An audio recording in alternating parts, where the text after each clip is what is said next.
Donc nous sommes aujourd'hui mercredi Erev Rosh Hashanah.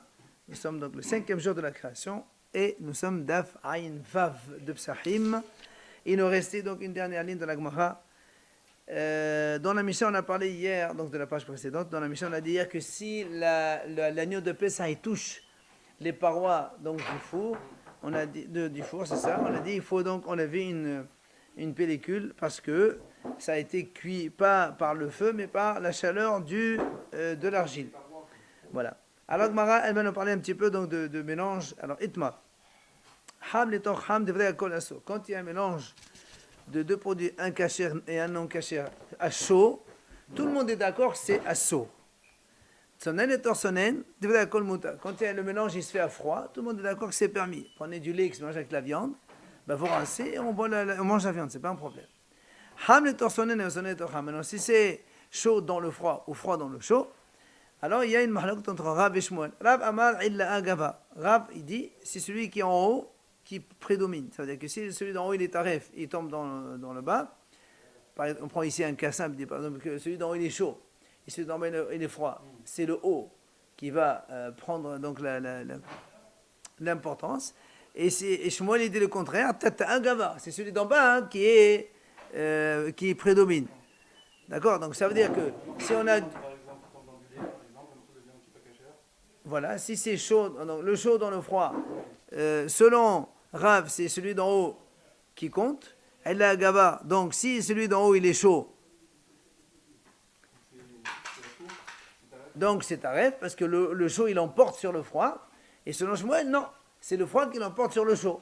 Donc il est froid, il n'est pas chaud. Voilà donc le mahlok entre les deux. Alors la Gemara pose une question. Nan, on a vu dans notre Mishnah, Natav medotvo la Heres, s'il y a eu. Donc il a giclé du jus de l'agneau sur les parois du four. Après il est revenu sur l'agneau.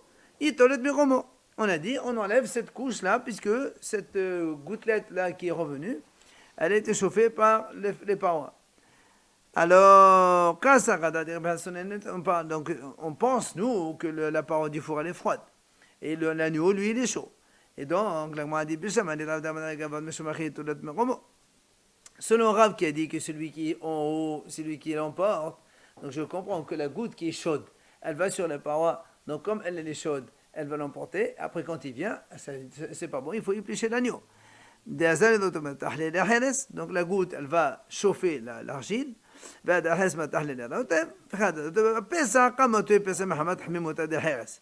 et donc à cause de ça, il devient que l'agneau est grillé par la chaleur de l'argile et non plus par le feu.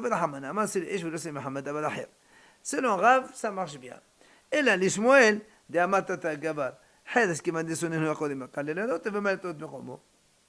mais ici, on va selon Shmuel qui a dit, c'est celui qui est en bas qui l'emporte. Donc si la goutte chaude, elle tombe donc sur les parois de l'argile du four qui sont froids, donc normalement, il n'y a aucun problème puisque la paroi froide va l'emporter sur la goutte. Même si elle revient sur l'agneau, on s'en fout parce qu'elle est froide selon Shmuel. Non, voilà, on parle du four de l'agneau. Voilà, on parle du four là, on parle du four de l'agneau de Pessah, d'accord.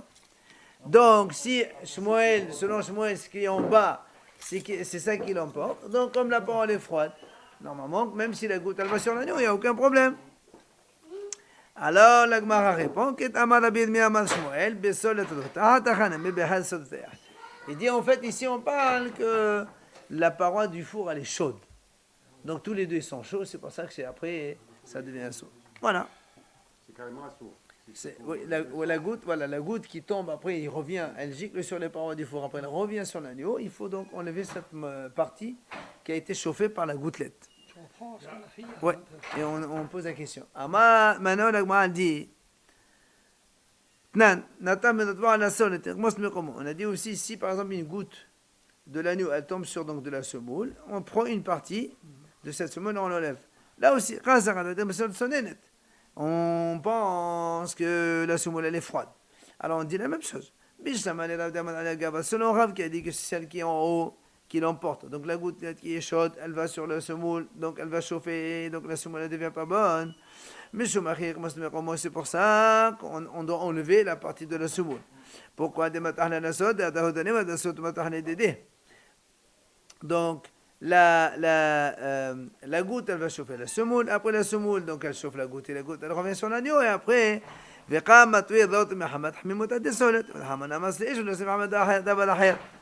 d'accord, c'est pour ça qu'on pose donc la même question. Et là, le Shmuel d'Amatadagabat, mais Shmuel qui a dit que celui qui est en bas, c'est lui qui l'emporte. Donc si la semoule elle est froide, solet qui m'a descendu, la même chose. Aussi la semoule elle est froide, même si la goutte chaude elle vient dessus. Selon Shmuel, c'est le froid qui l'emporte. Donc il n'y a plus de problème dans la goutte. C'est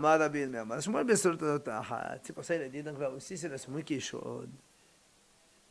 On a dit dans la Mishnah, on a dit que si on a enduit l'agneau de Pessah avec de l'huile de Trouma, si c'est que des Kohanim, ils peuvent manger, puisque les Kohanim ils ont le droit de manger la Trouma. Si c'est des Israël, alors si l'agneau il est froid, on rince et on mange, mais si l'agneau il est chaud, évidemment il faut enlever une couche sur toute la partie de l'agneau. Hein?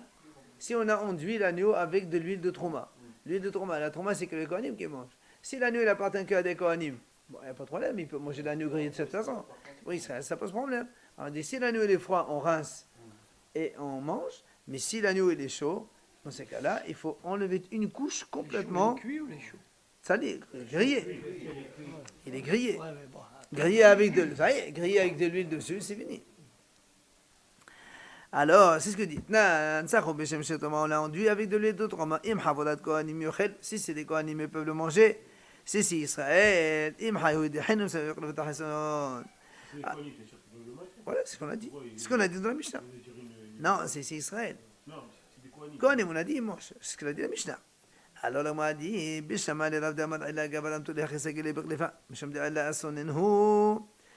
je comprends selon Rav qui a dit que c'est celui qui est en haut, il emporte.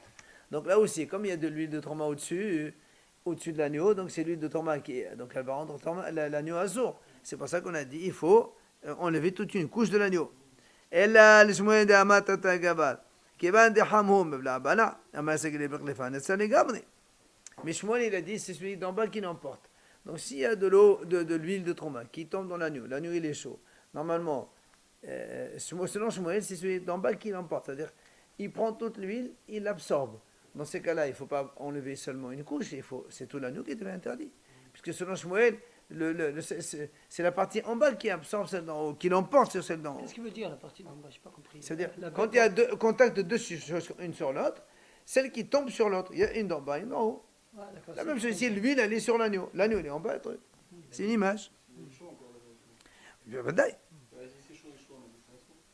Justement, c'est pas ça l'idée. Pourquoi tu dis on enlève une couche? Normalement, c'est chose.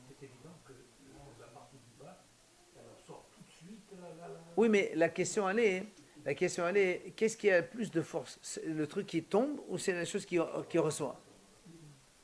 Alors, la Gemara répond,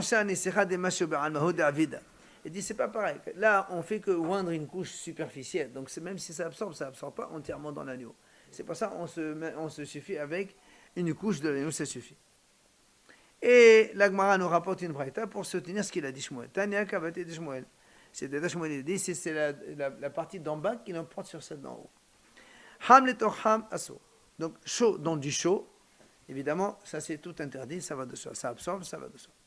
Vechen sonen shenatam ham asso. Mais la même chose, le froid qui tombe dans le chaud, selon Shmuel, c'est asso, puisque c'est celui d'en bas qui est chaud, qui l'emporte.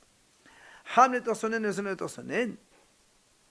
Si c'est du chaud dans du froid ou du froid dans du froid, Médéa, il rince et il boit, il mange.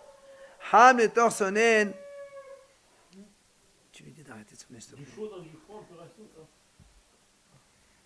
Mais Ham le torsonen, du chaud dans du froid, Médéa. La Gemara dit, si tu dis que le chaud dans le froid, qui va de Hamod Mekel et Efshad de la Balapotak, les femmes Hnevaï. C'est pour ça que m'a dit, pose une question. Comment? Si du chaud dans le froid, tu as dit que d'accord, le froid il emporte, mais seulement avant que la couche d'en bas elle le refroidit, il y a quand même une petite absorption qui se fait au contact de la surface. Au moins tu enlèves une petite couche. C'est pour ça qu'il lui dit, tu as raison. Et là, Emma, on corrige. Ham le torsonen kolev. Quand il y a du chaud dans le froid, on enlève une petite couche de le contact. Sonen et torsonen, média. C'est sûr que quand il y a du froid dans le froid, ça c'est on rince et c'est terminé. Tania et Dar. Un couteau froid, par exemple, du coup. Le couteau, c'est pas pareil. Le couteau, il n'est pas considéré comme froid parce que voilà, pour couper, il y a de la chaleur. Là, on a donné l'exemple du lait qui tombe dans de la viande. C'est à froid. Tu rinces, tu manges. Tu trempes de cuillère, par exemple, tu prends une cuillère du lait, tu manges de la viande, tu peux rincer, c'est bon. Absolument. C'est exactement comme ça. Tu prends un morceau de viande dans une cuillère, et à froid, tu manges, il n'y a aucun problème. Et la cuillère, tu n'as pas besoin de cachériser. Tania et Dar. C'est peut-être tout ce qui est à froid, il n'y a pas de problème. Attention, on va voir tout à l'heure quand il y a froid, est-ce que il faut pas que ça reste 24 heures, et ou si c'est froid en sauce vinaigrée, par exemple, ou citronnée, ça change complètement. Tania et Dar, la brette enceinte. Bassa, donc de la viande bouillante, qui tombe dans du lait bouillant, donc tous les deux chauds. Ou bien ou bien de la viande froide, elle tombe dans du lait chaud. Asso, tout le monde dit que c'est asso. C'est pour appuyer Shmuel. Shmuel dit que c'est le bas qui emporte. Ham le torsonen, le torsonen. C'est du froid, du chaud dans du froid ou du froid dans le froid, mais dire on rince. Donc, m'a dit comment? Ham le torsonen, mais dire donc du chaud dans le froid, tu rinces. Qui va dire hamo, admekali. C'est de la bapota. Klefame anivae. Comme on a dit tout à l'heure.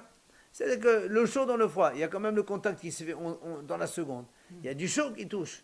Alors il faut au moins enlever une petite couche. Il dit, tu as raison. Et là, Emma, ham le torsonen, kolef. Quand il y a du chaud dans le froid, tu enlèves une couche. Mais par contre, sonen le torsonen, mais dire, si c'est du froid dans le froid, là on reste, il n'y a pas de problème. Amad mort, oui. Oui. Sonen le torsonen, mais dire. On a dit froid au froid, il n'y a pas de problème. On rince. Amad avona, il dit attention, le chan ne la shalom laho. C'est quand le froid, il n'est pas salé. Mais si un des deux froids, il est salé, parce que c'est plus, ça s'appelle plus froid. Aval mlaho aso. Parce que, du salé, il est considéré comme chaud bouillon. Ah ouais, pourquoi? Alors, on va dire. Ah ouais, Kavou, salé ou kembouchal. Oui, ça veut dire que quand nous on a dit par exemple de la viande, si du lait froid il tombe dans la viande froide, il n'y a pas de problème, tu rinces.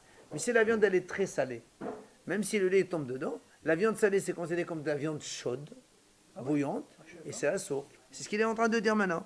Ou bien kavouche, kimbouchal, tu as du lait froid qui tombe dans la viande froide, tu l'as pas vu, c'était au frigo, ça a passé 24 heures, tu reviens, tu trouves, tu dis mais c'est froid. Non monsieur, 24 heures contact, ça s'appelle comme de la saumure et ça devient interdit comme si c'était cuit. C'est la même chose. Par exemple, de la viande salée qui touche du lait. Si c'est salé. Même à froid. Non, on va voir le salage comment. Amarava, 2 secondes. Amarava, hadi amar Shmuel mali hadeo que le raconte. Est-ce que Shmuel a dit que le salé c'est que ça devient bouillant? Le amran et la selone Mahamad melho. C'est quand la viande elle est immangeable tellement elle est salée. C'est quand on fait un salage de conservation à l'époque. Mais le salage de viande comme nous on mange maintenant, ça s'appelle pas viande salée. Voilà, c'est pas salé. un peu trop salé. Il y avait un poulet ou un poussin. Il est tombé dans une cruche où il y avait un liquide contenant du lait. Même personne. Ravhina, il a dit c'est moutard. Un poussin, un poulet, un coquelet. Justement, non, bien sûr qu'il est chaud. Mais c'est pour ça qu'il dit, regarde ce qu'il dit. Qui c'est qui est hacham pour autoriser une telle chose? Si ce n'est pas Elav Ravhina Balé la même personne, des Gavdan Abaou, parce que c'est un grand hacham. Amal, il justifie pourquoi il a dit moutard. Il dit qu'Amal Shmuel Mali a des côtés il a dit quand est-ce que moi justement, donc ce poulet, même s'il est salé, c'est cachérisé, il est cachérisé, mais on peut le consommer. Shmuel, quand il a dit que le salé avec le froid c'est pas bon, c'est quand il est salé tellement qu'on ne peut pas le manger. Mais là, dans ce cas-là, comme c'est un salage normal, c'est pour ça qu'il n'y a pas de problème. Quand est-ce qu'on a dit donc le froid avec le froid, il n'y a pas de problème, c'est quand la viande elle est crue. Aval salé, mais si c'est grillé, parce que la viande grillée, elle absorbe quand même plus que la viande crue. C'est pour ça, même si c'est froid. Non, grillée, cuite, elle absorbe, même si elle est froide. Voilà. Et quand est-ce qu'on a dit le cru, ça absorbe pas, c'est quand il y a de la viande rouge, tendre, c'est-à-dire il n'y a pas de strie. Mais s'il y a aval et bépélé, asso, évidemment, parce que l'absorption se fait à l'intérieur. Des métobal bétobalé, asso. Et si maintenant il y a des épices, Alors là, c'est sûr que c'est assourd. Même un froid, c'est assourd. Parce que les épices, ça change. Évidemment, ça absorbe bien. Amara, Banor, il nous enseigne. Si on a Bessas Shhuta Shamen, si ça ou un Bessa Nevela Kahouch, assourd. Quelqu'un dans un four, il avait de la viande cachère et de la viande pas cachère. Il les a grillés tous les deux dans le même four. En même temps. Alors, la viande cachère, elle était grasse. La viande taref, elle était maigre. Alors, Rav dit assourd. Pourquoi assourd? Mais ils ne sont pas en contact, ils ne se touchent pas. Tu as deux brochettes, une à côté de l'autre. Oui, mais c'est une à côté de l'autre. Il n'y a pas de contact, dans un four. Dans un four. Tu as deux brochettes, une à côté de l'autre, dans un four. Alors, il dit assourd. Pourquoi? Rav, il a dit que c'est interdit. Pourquoi? Parce que la graisse qu'il y a dans le cachère, elle se promène un peu dans tout le four. Et donc, après, ça va vers le taref. Et le taref, comme il devient gras, lui aussi, il va vers l'autre. Et donc, du coup, c'est assourd. Vélévi Amar, il vient à Lévi, il dit non.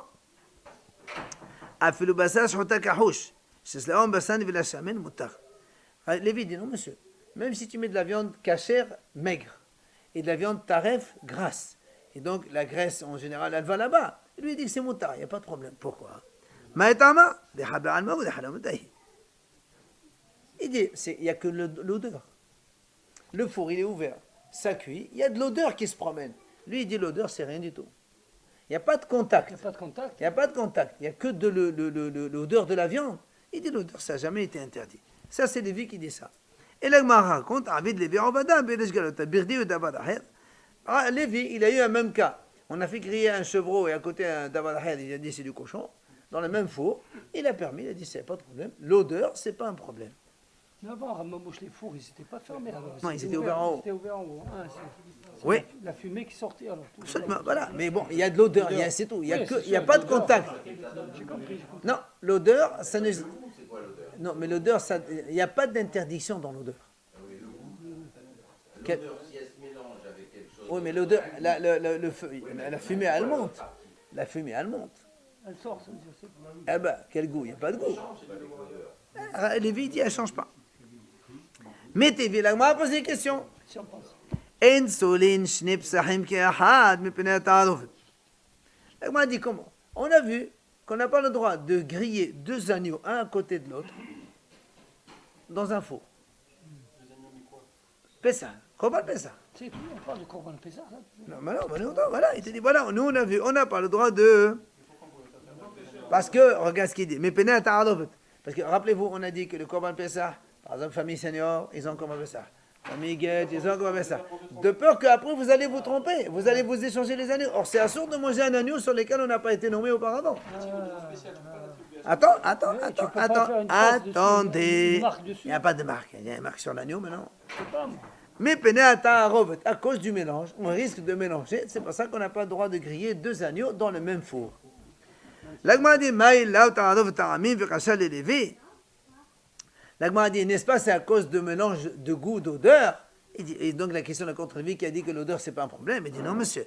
Là, mais il dit non, c'est erreur de risque de confusion entre l'agneau de l'un et de l'autre. C'est pas à cause de l'odeur. Lévi a dit, il n'y a pas de problème d'odeur. D'ailleurs, la Gemara apporte une preuve comme quoi le problème c'est un problème de mélange et non pas d'odeur.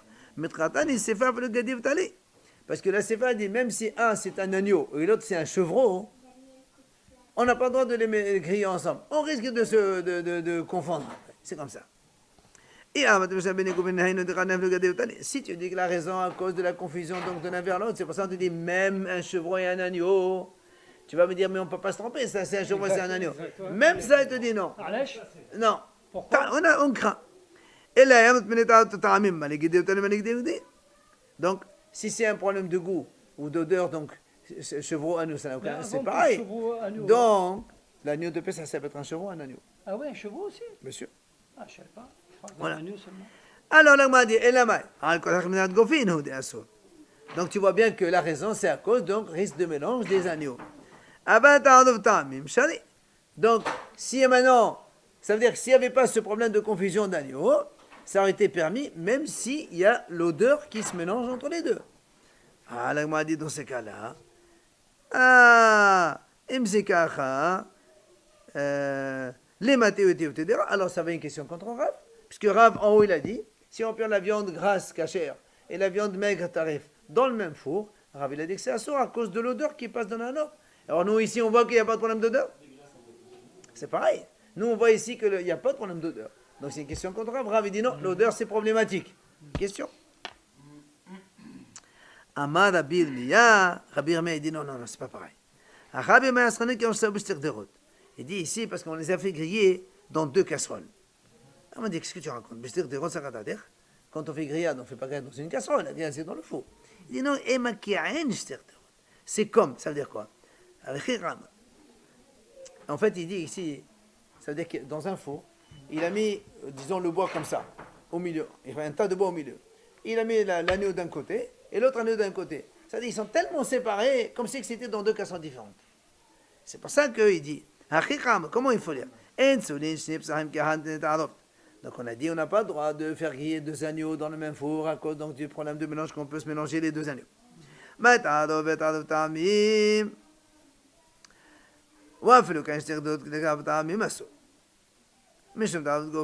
Alors, on a dit, quel mélange il y a? Si c'est un mélange de goût, alors même si tu les mets, donc c'est tellement loin l'un de l'autre, et qu'il n'y a pas de problème de goût, puisqu'il y a le bois entre les deux qui les sépare, c'est quand même un saut à cause de ta'arovet. On risque de confondre donc l'agneau de l'un avec l'agneau de l'autre famille. Même un agneau à chevreau, on a dit c'est un saut. Amar Rabmari, il vient Rabmari nous dit que Tanae, c'est une mahlok de Tanaïm. Cette histoire de contact, donc, transmission par l'odeur. Il dit comment? C'est marqué. Halode pat hama. Si quelqu'un il prend un pain chaud du four, il le sort. Montana al perhavit un chetroma. Et il y avait une cruche avec du vin de trouma. Et lui, il pose le pain sur la cruche. D'accord? Alors il dit comme ça. Rabbi Meir, Rabbi Meir dit, il y a de la vapeur de vin qui passe dans le pain parce que le pain il est chaud. Et donc le pain il a le goût de trouma. C'est à sorte de manger ce pain-là. Rabbi Udamati, Rabbi dit non monsieur, il n'y a pas de contact. C'est bon. Il n'y a pas d'odeur. Comme il a dit Lévi tout à l'heure, il n'y a pas d'odeur. Lui, Rabbi aussi, il dit non, ça dépend. Si c'est un pain de blé, il n'y a pas de problème, ça n'absorbe pas. Mais si c'est un pain d'orge, il absorbe plus, et donc il interdit dans le pain d'orge. Quoi qu'il en soit, on voit ici, on voit bien que d'un côté, on a Rabbi Meir qui pense comme Rav, et Rabbi Uda qui pense comme Rabbi Lévi, comme Lévi.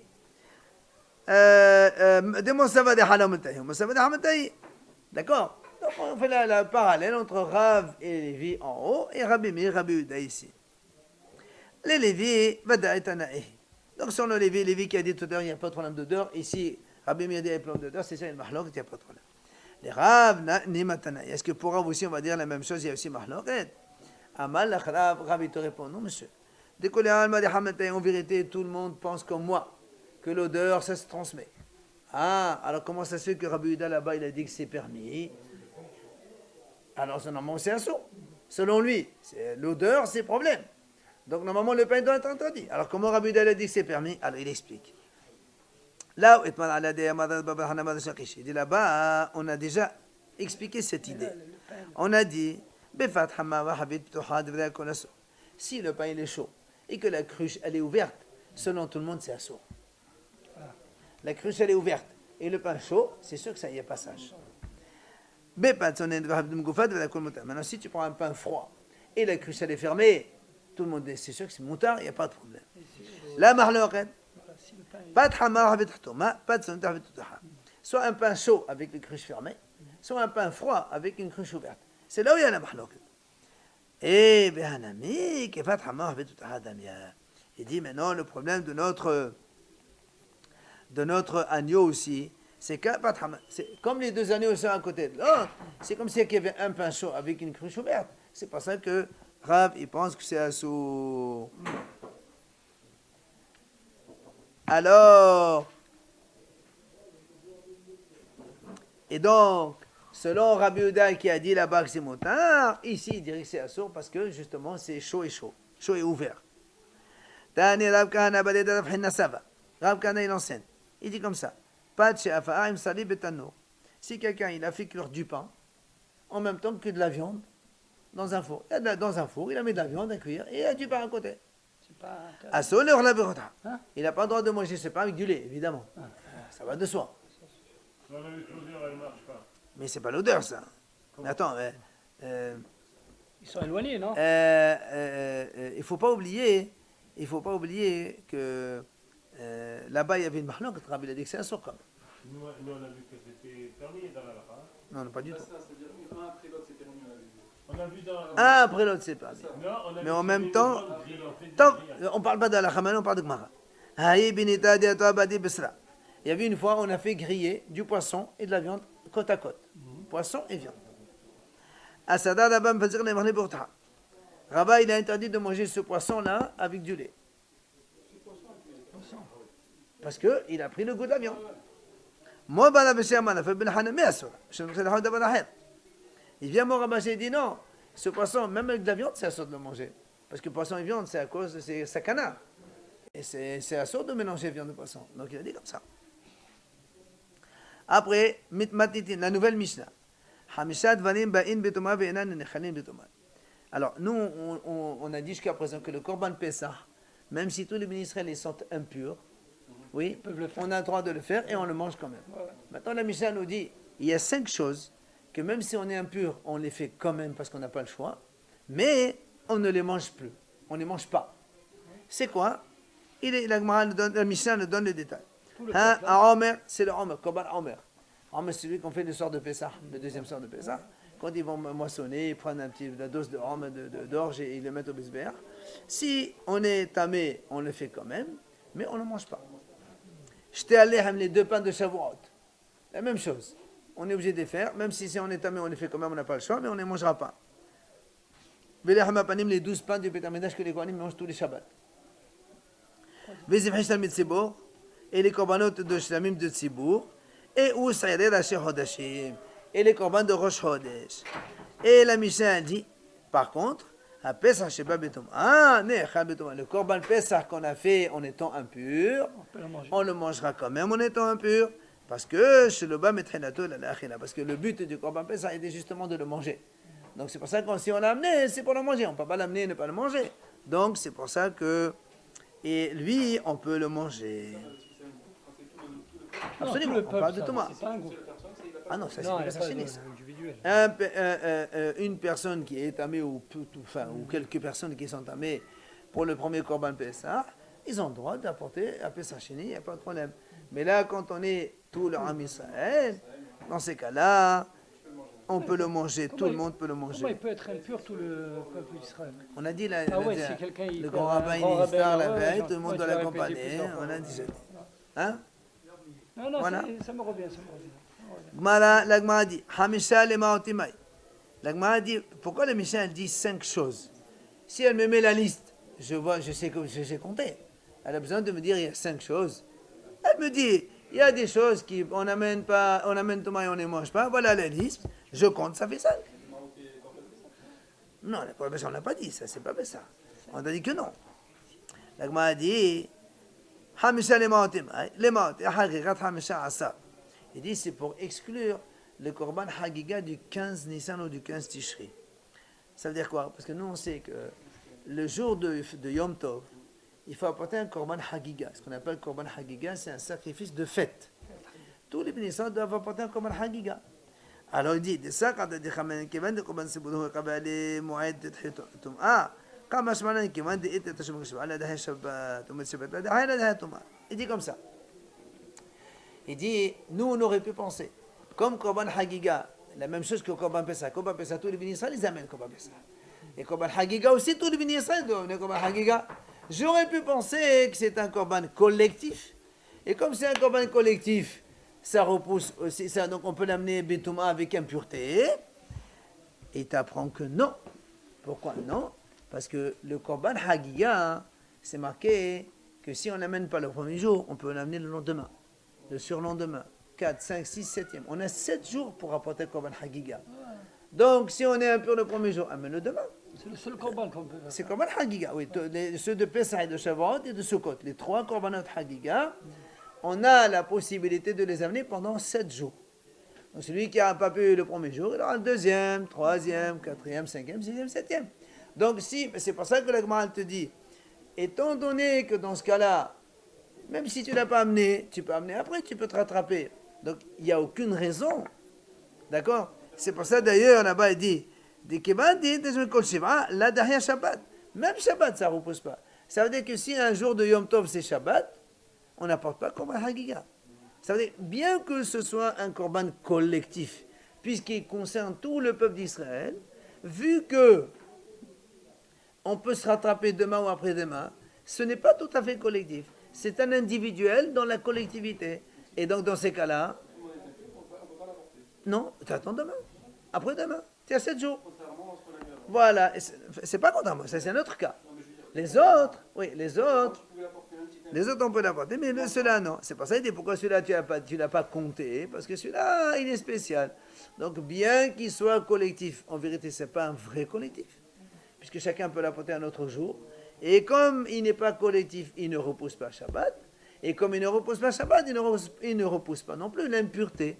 C'est pour cette raison que Hagigat Hamisha Asa, on ne l'amène pas, donc, Betum'a avec impureté. Ah, l'agma dit, Benit, Nena, mais c'est les Hadralim. Ah, l'agma dit, alors dans ces cas-là, pourquoi tu ne me dis pas aussi les Serede Hadralim? Dans toutes les fêtes, il y a toujours des Korban Moussaf. Il y a des Korban Moussaf. Et donc, on les amène, ils sont aussi Korban Sibour. Et donc, pourquoi on n'a pas cité dans la liste, toi tu as marqué Ziv Hachan Met Sibour et Se'arim de Rosh Chodesh. Pourquoi tu ne dis pas aussi Se'arim des fêtes aussi? Même si on est tamé, on les amène et on ne les mange pas. L'Agma dit, tu as raison. Il dit, ceux-là, ils sont inclus dans la phrase Zivhei Shalmei Tzibour, les sacrifices collectifs. Ah, l'Agma dit, alors dans ces cas-là, pourquoi tu me cites les Sa'adim de Rosh Chodesh? Les Moussaf de Rosh Chodesh aussi, ça fait partie des sacrifices collectifs. Donc tu aurais pu laisser, tu aurais dit Zivhei Shalmei Tzibour. Et dans les Shalmei Tzibour, on inclut les fêtes et Rosh Chodesh aussi, c'est pareil. Alors pourquoi tu as spécifié Rosh Chodesh à part? Quand tu mets que Shalmei Tzibour, tu veux dire que c'est que la fête. Pourquoi? Pas Rosh Chodesh, c'est que la fête. Rosh Chodesh, c'est pas la fête. C'est un petit peu ce que la Gemara dit. Amri, c'est aider la Shir Hodashim, c'est il dit non, je dois t'enseigner les Sa'arim de Rosh Chodesh. Pourquoi? Ça, quand tu étais ramené à Halakti, Behu Moed. Il dit parce que tu aurais pu penser que Rosh Chodesh, les autres, c'est Veshem et Sibour, c'est donc la fête. Il y a marqué Moed dans la Torah. Quand c'est Moed, alors il faut les apporter, on s'entend, même si on est tamé. Mais Rosh Chodesh, c'est pas Moed. Il n'y a pas marqué dans la Torah que c'est Moed. J'aurais pu penser que cela, non. On ne les amène pas Betouma. C'est pour ça que la Mishnah te dit non, monsieur, tu peux les amener, même si on est tamé, tu les amènes et on ne les mangera pas, c'est pas grave. Et où tu as vu que c'est Moed, il dit voilà. Kit Abaye de Amar Abaye Tammuz de Haïchatam Melouye Melewe. Dirtiv Khala Alay Moed de Shbot Bachorai. L'Agma a dit, comme il a dit Abaye. Il a dit Abaye à propos de Tisha B'Av. Rappelez le 9 Av. Hachamim disent que quand les Bnei Israël les ont fautés dans les Meragelim, c'est là où est parti le soir du 9 Av. Que les Meragelim ils sont entrés le soir même du 9 Av. Hachem dit, vous avez pleuré pour rien, alors vous allez pleurer pour quelque chose. Alors ils disent, Hachamim, Hachem, ils ont rajouté un jour de plus dans le mois de Tammuz. Au lieu de faire 29 jours de Tammuz, ils ont fait 30. Pour qu'on arrive au 9 Av et que ce soit la date fatidique. Et il y a marqué là-bas, Qara alay Moed. Hachamim, on dit qu'on a appelé ça le mot Moed, le jour de Rosh Chodesh qu'on a rajouté. Donc tu vois bien que Rosh Chodesh aussi il est qualifié de Moed. Et c'est pour cette raison que toi tu aurais pu penser que Rosh Chodesh n'est pas concerné. C'est une exception, ça, non?